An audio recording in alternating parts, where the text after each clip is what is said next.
Okay. Yep. Works. Um, so let me just drop it to another screen.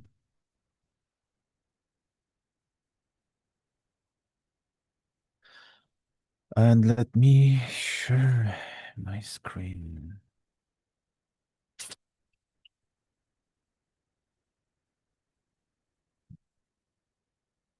This one. Please confirm whenever you can see it. Okay, perfecto. Think. Okay. Yeah, so welcome to the second Spec Triage meeting, and the last this year. So just the most important, I think, I can't promise that right after this meeting, but again, I guess for January, you will set up the same way. So I will suggest this voting, whatever, up on the times so we can select the best fitting meeting for January, and we'll do it this way. You don't plan any bigger holidays in January. Okay, then. No. So that's confirmed that another meeting will take place in January. Now, that's our spec triage board that we have in spec repo. And the most important topic is ROS2 binding from Siemens. And there were two things to clarify. One thing was if ROS2 is the right name. I guess that's clarified.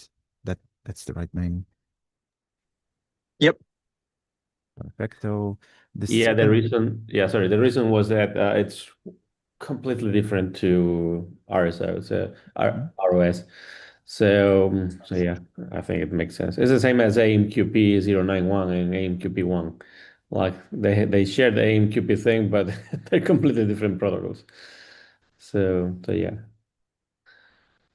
Okay. And the second thing was that there were still some changes missing um, in the code owners. So let's just double check if they have everything in place because they will maintain it long term.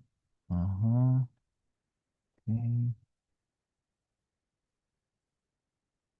So this is basically ready. And inspect JSON I scheme. Huh? uh, I will just only suggest one thing there on the code owners. I see Amparo Siemens. This looks like a GitHub account she created for work.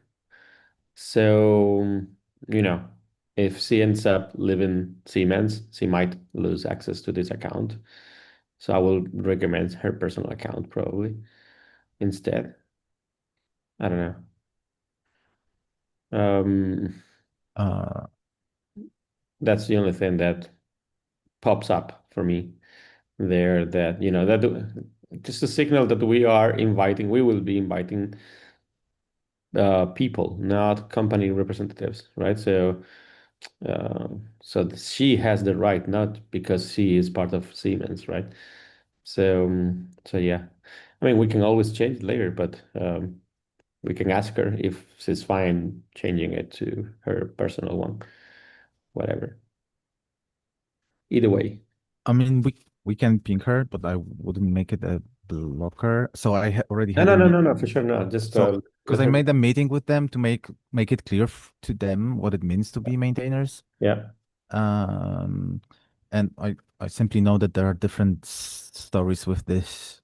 Some companies require some, yeah, yeah, sure. and Perhaps we it's can add both her personal and the Siemens one. but then it's gonna duplicate things and break some automation. She can approve her own pull request. Yeah. That's But yeah. perfect. I mean, can you just basically ping her in the Yeah. uh, in the comments in this. Yes, I'll do it. Mhm. This one is pull request for bindings. Okay, check. Yeah, but it's gonna be the same situation in the JSON schema. Yeah. The only difference is that it's not done because it's not them owning the pull request. It's Pavel. Um, Okay. okay, we probably need to reach out to Pavel. Um, okay, let me. I can reach out to Pavel and make sure it's reach Pavel to make code owners changes. But I'll wait for the final decision on the handle name. Okay, so on the approval side, Fran, you remember that you requested changes, so you just remember that you have to pre-approve it, Sorry? approve it. Because can you see my Yeah. screen? No, I'm writing, so that's why Okay, I'm writing the comments so I don't forget. okay. Sorry, you were saying? Because when you were commenting the binding pull request in the past, you selected option request changes, which means that Ah, fuck it. Yeah. if you're not gonna approve, then Yeah. I mean you don't have to approve now because maybe the code owners will change. But yeah, just remember that basically your request for changes will block any Okay. possible to merge. Um, okay, so I'll also make a final ping later to all maintainers to approve. Ping maintainers to approve bindings PR and J's schema once ready.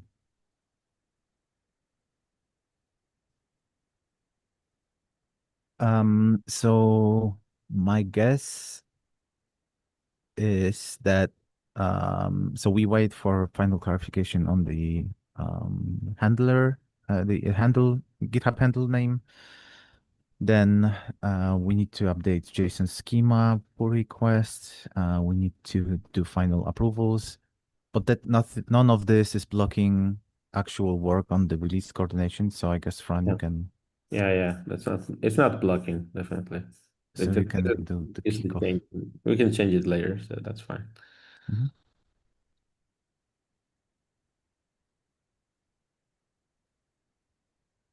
So yeah, I'll just write in notes that you're gonna kick off the release coordination. So like basically proceed with the procedure. Um, I don't know if do you remember if we have anything in the procedure related to communication with mm,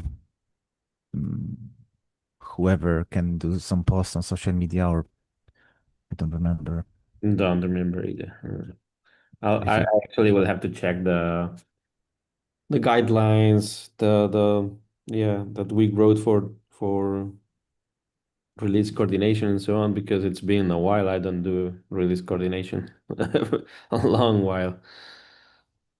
Even Yeah, before we had that documenting everything. So yeah. It's outdated. It's even talking about Twitter. Uh, yeah. Okay.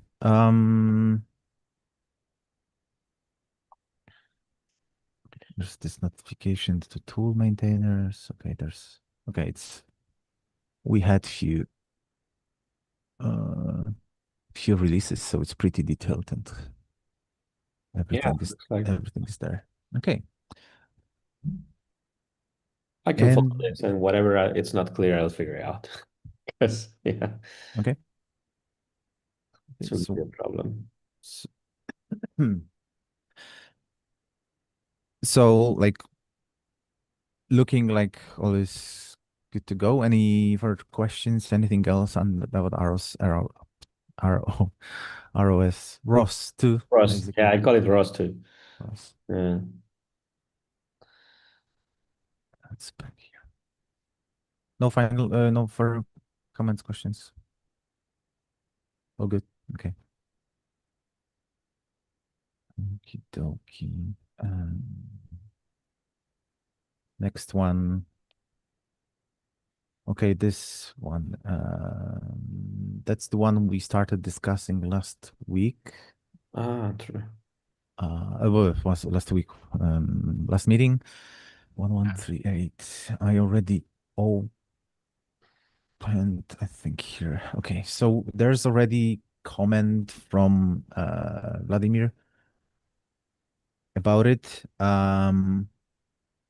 The most important from his comment is basically he's referring to, because I had a look before the meeting, so I'm prepared. So basically, I'm talking about this so he knows the answer because he didn't know why we changed something in V3. Because he states here that in apparently in AsyncAPI version 2, the issue would not happen, but that's a different story. I'm gonna talk about it.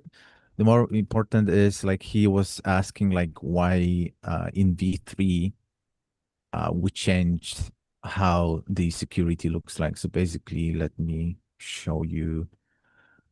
That's V 2.6, where security was an array of security requirement object, and that's the current V3, where it's a array of references or security scheme object. So correct me if I'm wrong, folks, but as far as I remember, the main reason to actually make this change in V3 was basically the experience, the working with documents. Yeah. So we avoid issues that somebody just made a spelling mistake in a array of strings. We decided that we're gonna just embed the objects, the security objects directly or reference them. Yeah, because I remember that was part of unifying all the reference systems that we had in the spec. Yes. So the previous one was referencing the security mechanisms requirements by name. Yeah, yeah. So instead, what we did is like, no, if you want to reuse, then use $ref. So we make it possible to use $ref there. Mhm. But that's not the only thing we changed. We changed the shape of the object as well, because I recall that there was this weird way of it was a hack. Actually, it was a hack in OpenAPI that they continued postponing. And I remember that you had to put the name of the security requirement and assign it to an empty array uh, for the scopes or whatever. I mean, the scopes, if scopes make sense in this security requirement, of course. And so we got rid of this, of having to like needing this basically. And scopes as well have a different. We made a change on the scopes on the OAuth 2 scopes. So there are two kind of scopes. One is the available scopes, and the scopes that this operation is using or has to be using, it's needing, let's say, right? So like which are like, for instance, you might have like a list of available scopes that you might want to use, but then you have like the which ones are needed basically, which ones are required. If I recall correctly, I think it was that definition. So yeah. Yeah, the only part I don't get about his comment is that because for me only the structure changed, but the definition is the same. Yeah. So Yeah. in in 2.6, we were stating clearly that just one security requirement object must be Yeah. fulfilled. That's the same with V3. But as far as I understand, what Vladimir is writing is, oh Jesus. Oh yeah. That in V2, um, Yeah. it it worked like this, but it was just or, right? Yeah. Yeah, there was no breaking change there other than the shape of the object. Yeah. At least not in the concept.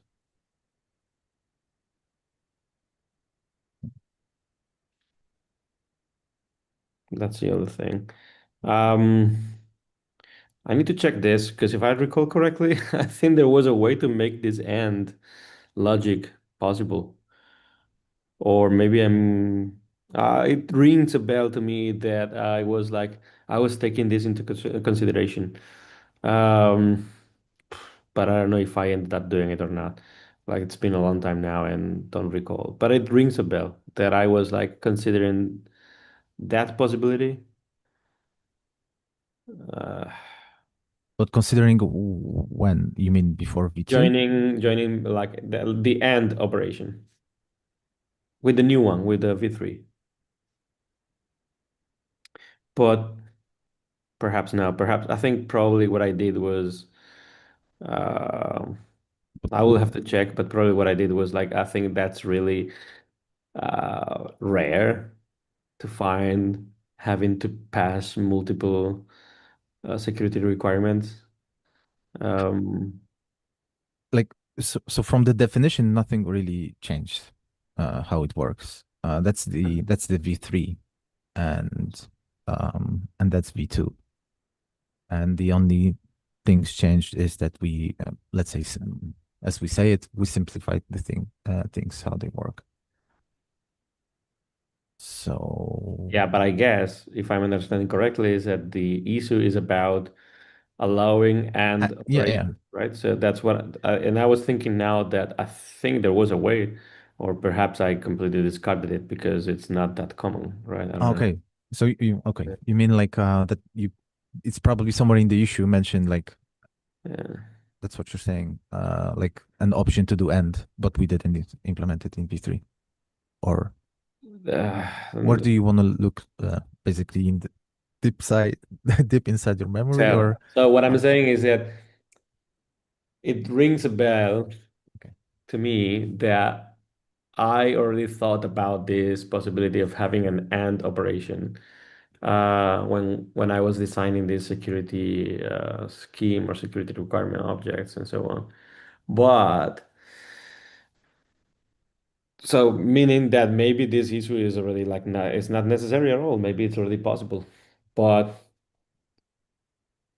but then at the same time, because I'm thinking out loud here, it's like maybe probably I left it out on purpose because it's not that common to have a need for AND operations there, right? Like it's really rare that you need to pass multiple security requirements for an operation or for a server, or it's really it's weird. It's usually just one and that's it, right? It's one or the other, but And we talked about this last time, and I sort of declared an interest because this is a colleague of mine who's written this mm, proposal. It came out of where we have a need to describe both where we require both username, password, and certificate as mhm, a north. So currently we're listing them as or, and we're putting in the description that actually you do need to provide both. yeah, Um, but I agree. In fact, when I was looking through some of the V3 discussion, someone explicitly asked me, "Do we need to be able to say and?" And I can't remember how I phrased it, but my reply was, "No. Why would anyone ever need to do that?" So yeah, I'm now looking back at that comment, going, "Oh, I'm kicking myself. I wish yeah. I'd." That didn't So go well. yeah, I instinctively I would agree with you. It feels like an unusual thing, but Yeah, so happens that it's fine. we've now run into it as a requirement. It's okay. I'm actually glad that we do it this way. Once the need appears, then we implement it, and not the other way around, right? So I think it's actually it's great. Like it happens, we change it, that's it. But I was just like thinking like maybe I'll have to look again at the structure, but yeah, it definitely is not it's not in the spec. It's not defined in the spec how to do and there if it's even possible, which I'm not quite sure. But Mm. you recall you said, Dale, that you recall that conversation, like right, like that Yeah. it out on purpose. Okay, so then yeah, because I changed this, when I was defining the new of requirements and all this stuff, I was like, I played so much with the shape, with how moving pieces, like that I don't recall what I ended up doing at this point, 2 years later. 2 years actually. Yeah. Damn it. Time goes by. Okay. So maybe, yeah, I mean, maybe we just have to support and logic. Implement something new and that's it.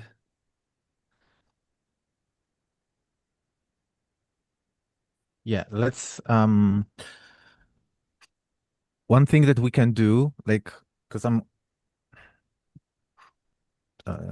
so I will say it out loud, because I went through this document and I know how much I play with AI recent weeks, and what s- basically rings in my head is that this document shows everything that usually AI does when it's generating stuff. And there's a lot of examples, but I'm I'm questioning, and I'll just put it in the comments, basically in this pull request, if they are written basing on real examples, like something that for example, in IBM cases, or it's actually generated, because it's like there's a lot of bold, like that's typical, Yeah. um, Perhaps is this formatted by AI. or formatted by AI. But then I would suggest that because we are not in rush with this one, I would suggest that because we have some, especially what was interesting for me, the mention somewhere here about the financial APIs, because we have some people that already adopting Async API from different, especially in banking, from different companies. We can reach out to them, like we can ask them if they already have some cases, like basically have more stories in production where actually people do this kind of double authentication. uh, so that would be my suggestion, that I can reach out to a few of them, like Stanley Morgan. We have The banks, the yeah. Austrian bank, what was the name of it? No, we have, Raiffeisen? yeah, Raiffeisen, yeah, but contact with Raiffeisen Bank it's difficult. But we have, for example, this TransferGo, and Yeah. also a few others that we can, Bank of New Zealand. Bank of New Zealand, yeah, we can reach um, to basically see more examples. Yeah. The discussion I found on this was in Spec pull request 670. And that was where I assert, why would anyone want to set it up with both? Um, yeah. 2021. Yeah. It's been a while.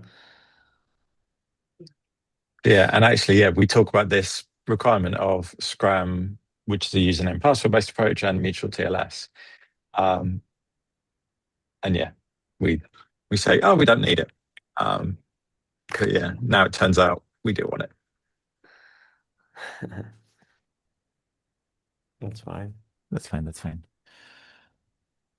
Um, Actually, I like the solution of the array of tuples, because then it creates some new use cases, I would say, which is like you either need these two authorization mechanisms, or these other two, or these other two, or what, or these other three, or whatever. Because you have an or in the middle, right? So it's either these two, or these two, or these two, or So that's cool that it actually creates more possibilities. So it's just cool and also more complex to implement. But yeah, shouldn't be a problem. Like this one really shouldn't be really hard. Famous last words. Um,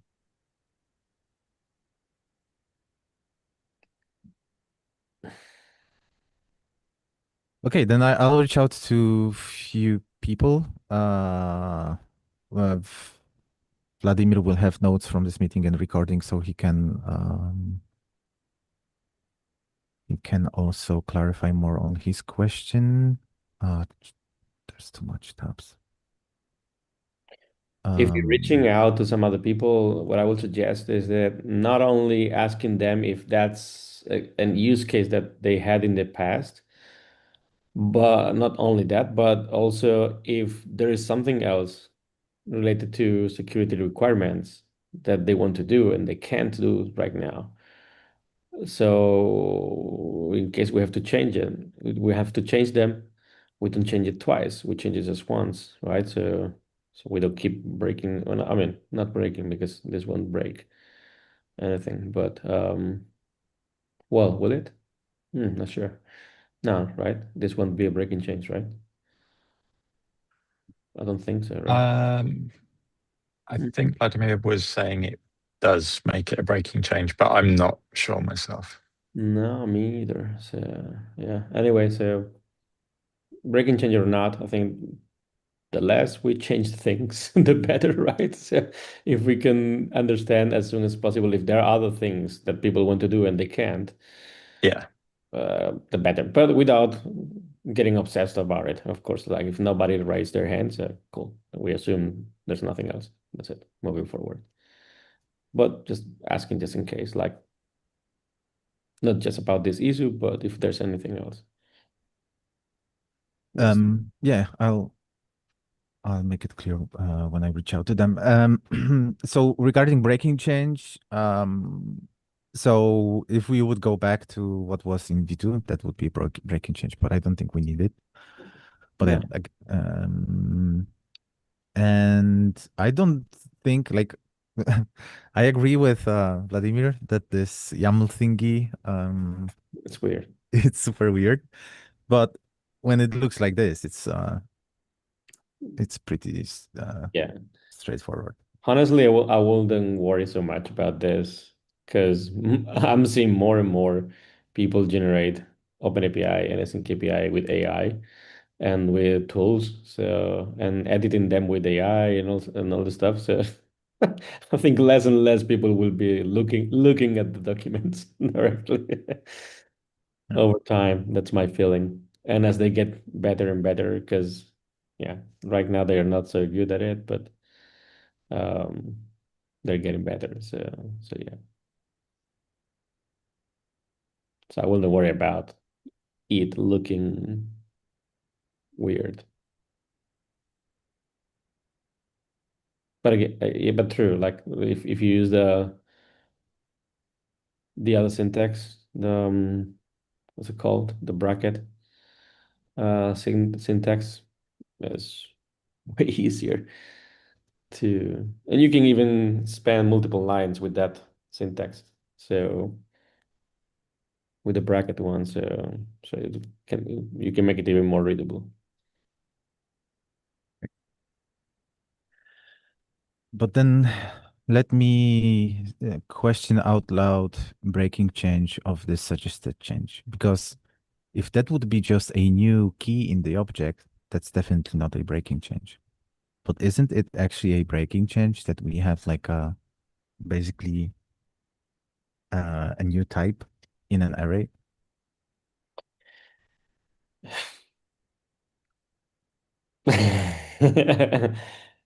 Is it now the question is it I always get confused about this, but is it backward compatible breaking change or is it the forward compatible breaking change?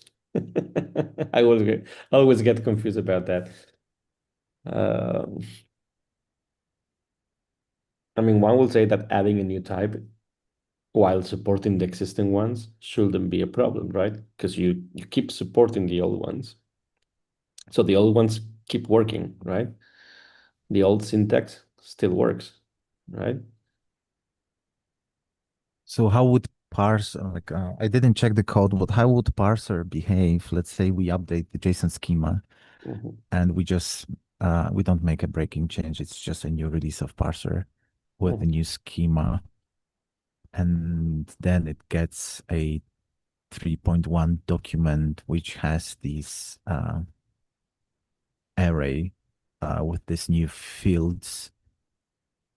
Wouldn't the parser break when it would be returning you the security uh, Uh, info? no, because I think we remember that discussion about the parser API that we had and so on. So I think all the methods in parser API return collections independently if they are unique values or not, if I recall correctly, precisely to cover ourselves in the future if this will ever happen, if I recall correctly. But But not sure. that's because Not of sure. how you designed the tool, not that it's not breaking change. I You mean, yeah, mean, yeah, I'm answering to your question about the yeah, parser. Now, but if you have a old 3.0 document and you parse it with the JSON schema, the new JSON schema definition, it will work, right? yes. So then it's backward compatible, I guess. What's not is forward. I don't know. Fuck this. I always get confused about this forward and backward compatibility.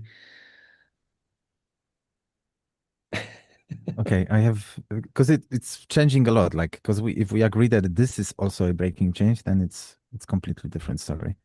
Yes, it's 4.0. And I don't think it's a feature that would be worth releasing before. Yeah, like if we were releasing often, then yeah, definitely, like it will not be a problem. But we're not releasing often, so so yeah, that will create a fear on people. Like, what the hell is happening? Like, why they broke the spec again? So yeah, Okay, I don't think it's breaking change, to be honest. I didn't get it. You said what? I don't think it's a breaking change. Oh, my cat was passing by. Um, And I mean, I'm giving my opinion, but I don't know what you guys think. Like, do you think it's a breaking change? I ask because I have mixed feelings. I just have to check. Basically my head is not able to abstract that much, so I just have to check code. Okay. I mean, certainly it would mean that a new doc that uses an array won't be existing tools until they're updated won't be able to do anything sensible with that. But that's forward compatibility of the tools. Yeah, yeah. Yeah. Like tools are prepared to be compatible with future versions. We were not expecting that. Well, or I mean, we're not covering that. I think what we're talking here is about if it's a breaking change, but thinking in terms of backward compatibility, right? And I think the case here will be you get um, a 3.0 document and you validate it with the 3.1 JSON schema version, and it will work. And I think in this case it will work if I understood correctly.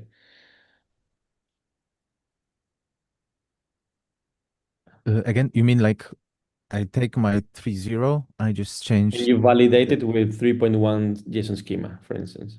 I mean, I changed the number, AsyncAPI 3.1, Yeah, and it for should instance, work. and it will work. Yeah. Then yes. Then it's backward compatible. But like they were saying, like if you take um the JSON schema definition for 3.0 and the document contains this new syntax, yeah, then it's gonna break, of course, because it's a new thing. So, but that will also happen if you add a new property, right? I mean, if tool is written, I'm talking about JSON schema purely, not tool, just JSON schema validation. Then tool, of course, tools can be. but with properties, it's different, right? If they're marked as optional, then when you code, you have to follow the JSON schema, right? So you would have to make sure that your code also treats them as optional, and required treats as required. So if there's a new key, then in Depends. theory, If your object has additional properties false, then it's going to be a breaking change, a forward breaking change, because you're adding a new property that it's not there, and it's forbidding new properties. So, but if additional properties is true, it's allowed, then yeah, it's never going to be a breaking change either way. So yeah, unless it's required, unless the property is required, of course. I I don't think additional properties is a problem here. I mean, in the end, Yeah, it is.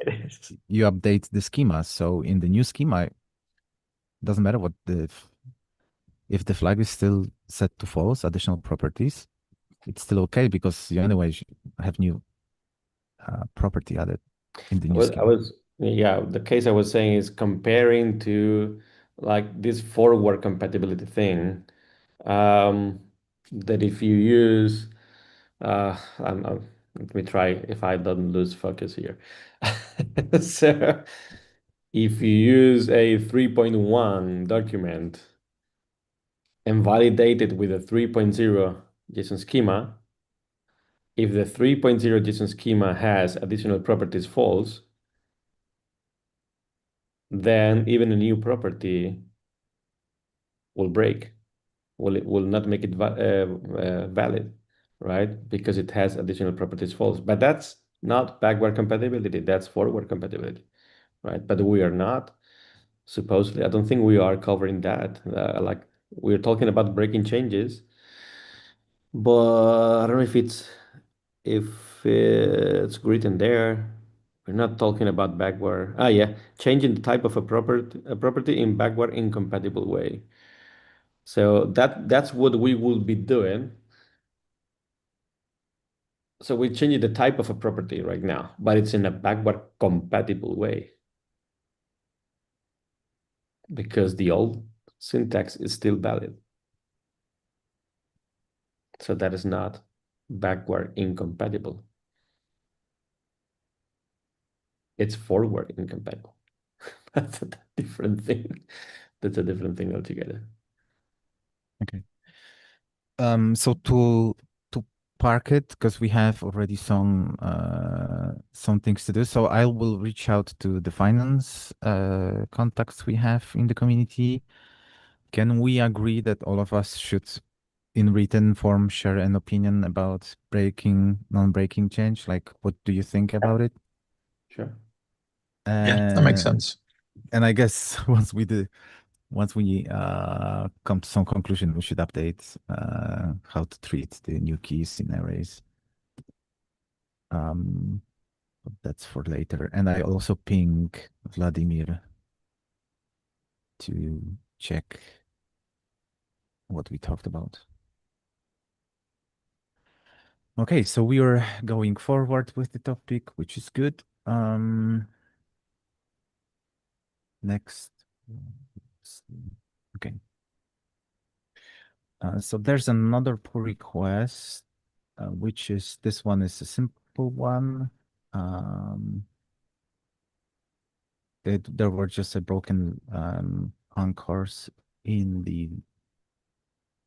the spec document, but Vladimir said he's gonna do the reviews, so I think we can just leave it as it is in progress. He's gonna push it forward. And there's another one, and that leads me to something that I noticed also a discussion in JSON schema. GSOC is approaching, and JSON schema is facing the same thing as we do. So basically, newcomers trying their best to help in the spec. So for example, this pull request, it's created by a basically newcomer. So it's not, and how I know it's a newcomer, it's basically being long enough with newcomers, you know how they comment in the issues, like assign to me, or I want to work on it, and open pull request right away instead of actually reading the discussion. For example, in case of this one, there's no, if somebody would read the whole issue, there's no conclusion how that should be implemented, and that we're waiting for contribution. So it's basically just taking our time to review, etc. And again, making us feel bad that we have to reject pull requests, etc. So I think honestly, this is generated. Honestly, I think this pull request is a generated one. Like input in the issue and fix it, and generates whatever the LLM thinks. Right? That's my feeling. Because like I may be wrong, and I don't want to lose respect to anyone here. I might be wrong here, but that's my feeling. So, and because of what you said, like there's no conclusion, and I will even feel that the majority of the people in the issue is like perhaps like tending to think that message versioning shouldn't be on AsyncAPI at all. Like it should be defined somewhere else. That's the feeling I have from the discussion in the issue, uh, if I recall correctly. or at least not the way that it was proposed with Is this or at least not that way, yeah. But matching names, etc. Yeah. yeah, that's my feeling. So if someone goes straight like that, perhaps it's just trying to contribute and thinking like I'm just gonna generate this pull request. Looks good, cool. Go ahead. One more contribution, right? I don't know. But that's the feeling I'm getting from this. Yeah, so I brought it up because again, I noticed it's exactly the same situation in JSON schema. I don't know how then they ended up. They um were less politically correct than we are. But I think that I would suggest what we do is to basically make sure that we're not sounding like grumpy old maintainers, rude, etc. I would suggest what I started, I mean, this plan to start doing in Generator is that we will enable wiki, and that's just a suggestion. We'll enable wiki, and basically in the wiki, in the spec, we will have a snippets of ready answers. Like so not like for example here, so I don't have to hear or another pull request or another pull request. Some of us have to like write a nice message, like close the pull request with a nice message that it's not the process you should follow, etc. But like have templates that Yeah, like, hey, thanks for joining us in API. That's definitely not the project where you should contribute. That's a specific project which is not for newcomers. And this is like you should, for example, join Slack and go to this channel, or like go through contribution guide. Like basically have a copy paste that we can put in all these issues or pull requests where somebody says like, hey, assign it to me, or generated pull request. Because I don't see any other option really. I will just clarify that like it's not because it's a newcomer. Yeah, I think it's because it's picking an issue that is still not clear if we want that or not. I don't care if it's a newcomer or not. Like as long as imagine that the newcomer is coming and contributing something valuable that we already discussed, but nobody's taking the lead and so on. Cool, go ahead, welcome. But in this case, it's not because of newcomer or not. I think it's it's because it's not yet decided. So yeah.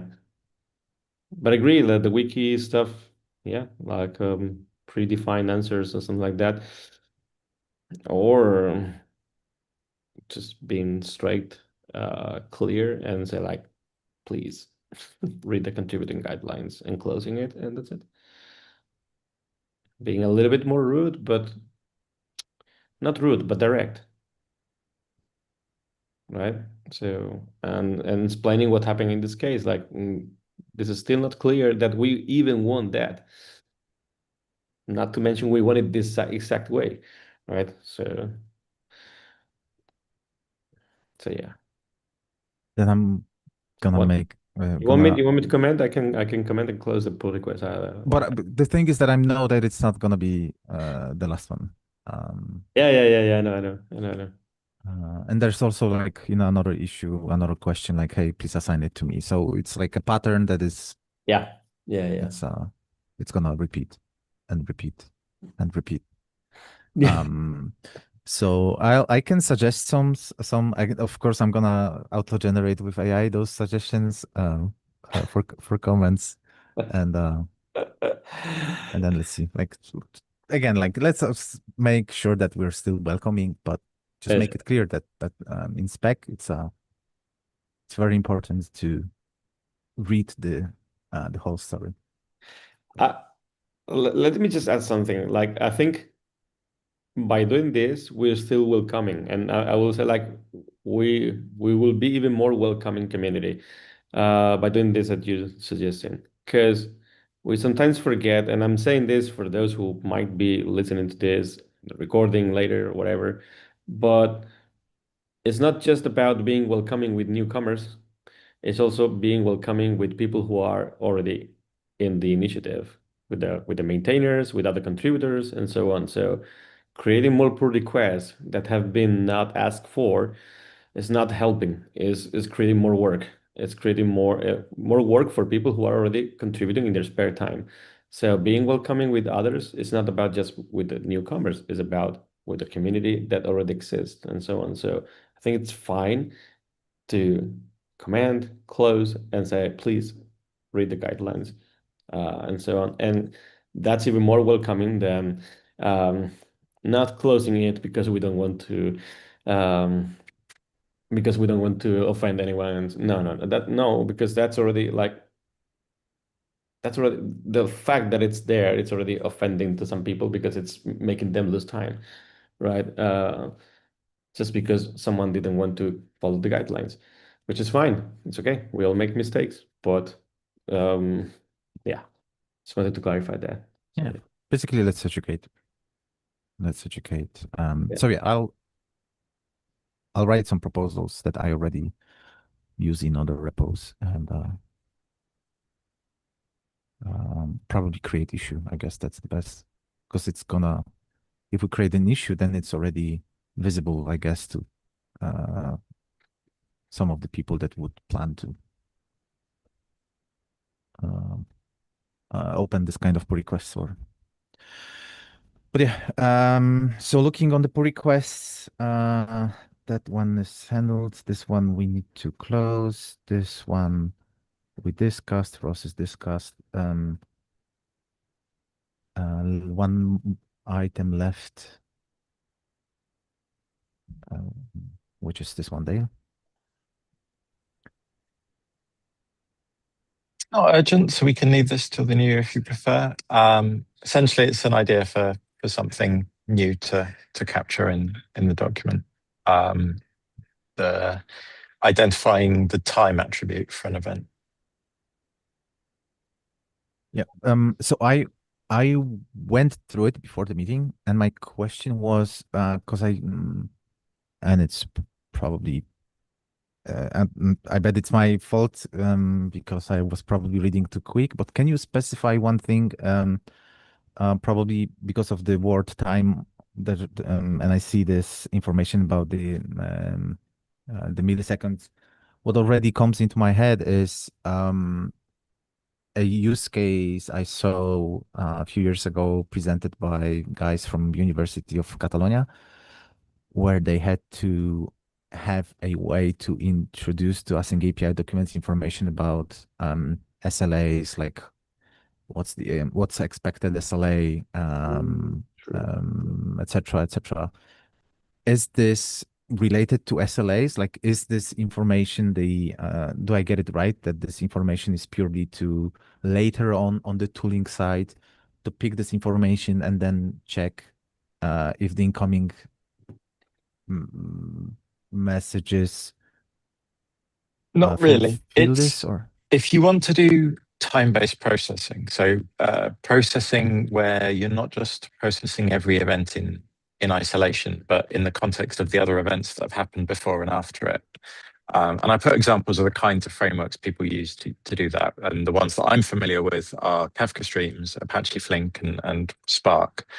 All of those have as a requirement when you're doing time-based processing, you have to tell it, well, firstly, what property in the event to use as the source of time.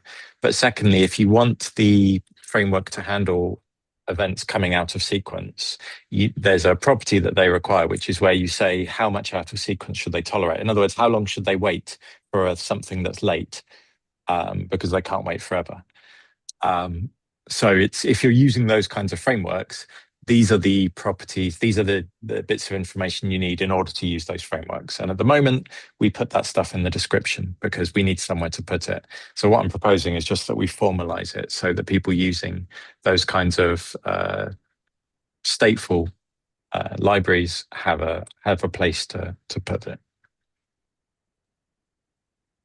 you mean like this? Okay, you mentioned Flink. So like when you want to replay basically the event one by one,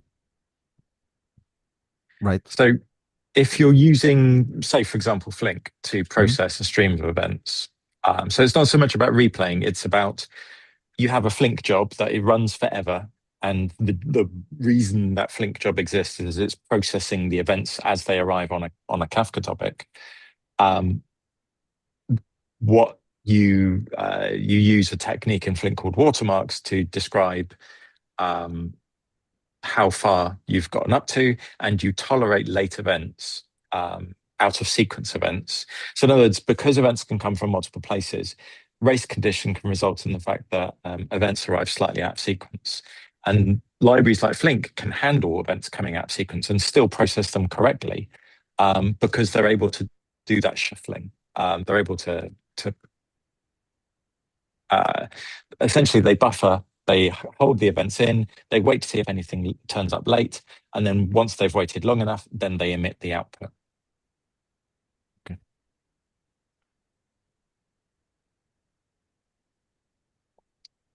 So I've tried to describe the properties in a generic form that isn't too tied to one particular framework. Now, I'm only familiar with Flink, Spark, and Kafka Streams. So if there's a fourth framework that I'm not familiar with, maybe I've missed some properties or I've not described it in a way that would work with them.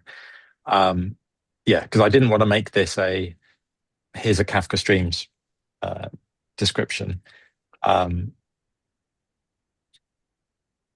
My guess is that probably other frameworks would have similar, because certainly those three are relatively similar.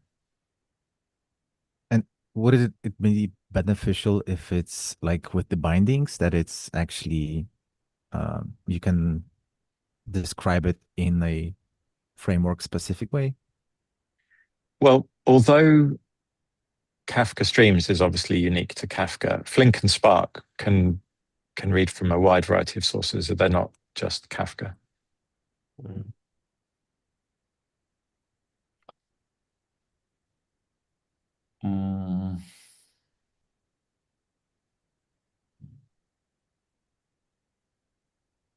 I have mixed feelings about this. Like, I get it, and I have nothing against it.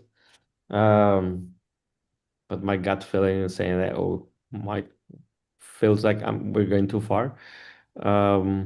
We might be going too far there, but I see a case beyond time. It's a thing. Probably it's so we have bindings for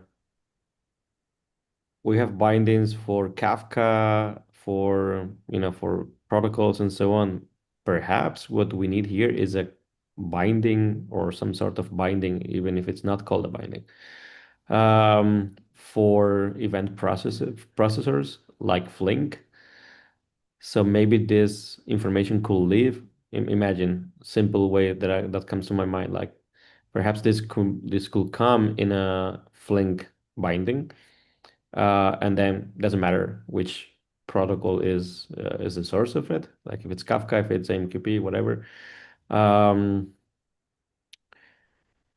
but that's like Flink configuration, kinda. So it will live in a Flink thing, like a Flink binding or something like that.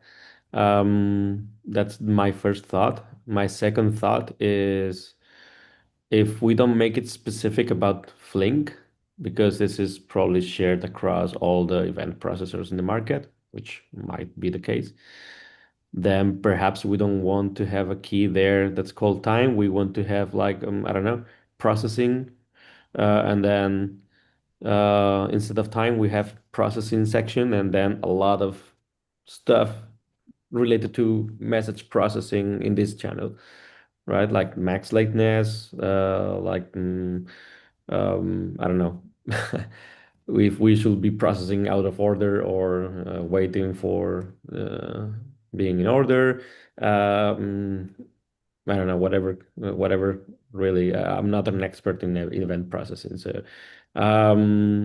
whatever comes there, right? So perhaps limiting it to the lateness here will be like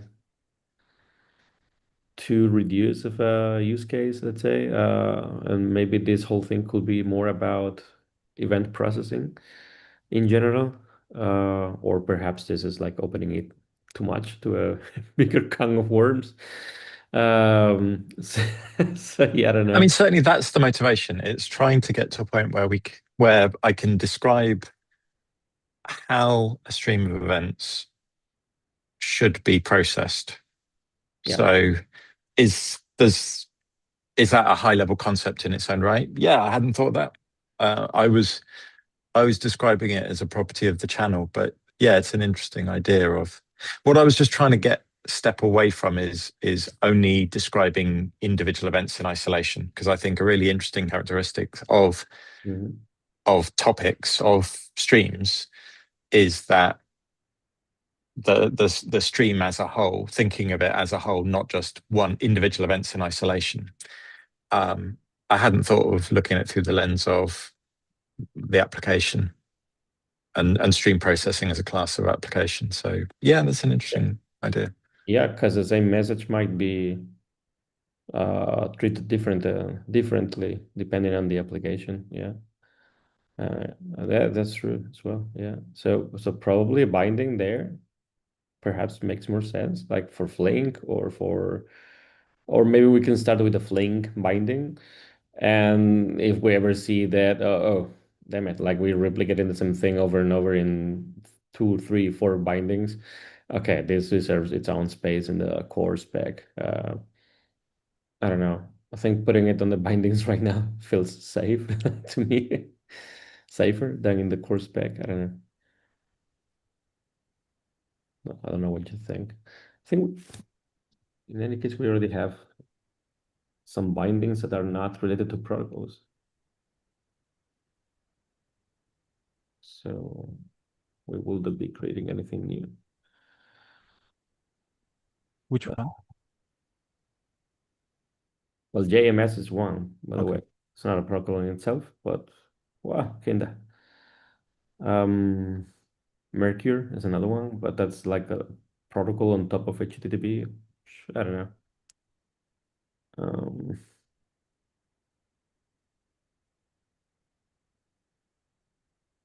and don't recall SNS or SQS is the same thing. Like it's on top of HTTP, if I recall correctly. One of them. I don't recall which one. I think it's SNS. Um, so yeah, I don't know. It's weird. Okay, anyway, it's far past, so Yeah. let's respect the schedule. We just have to keep discussing.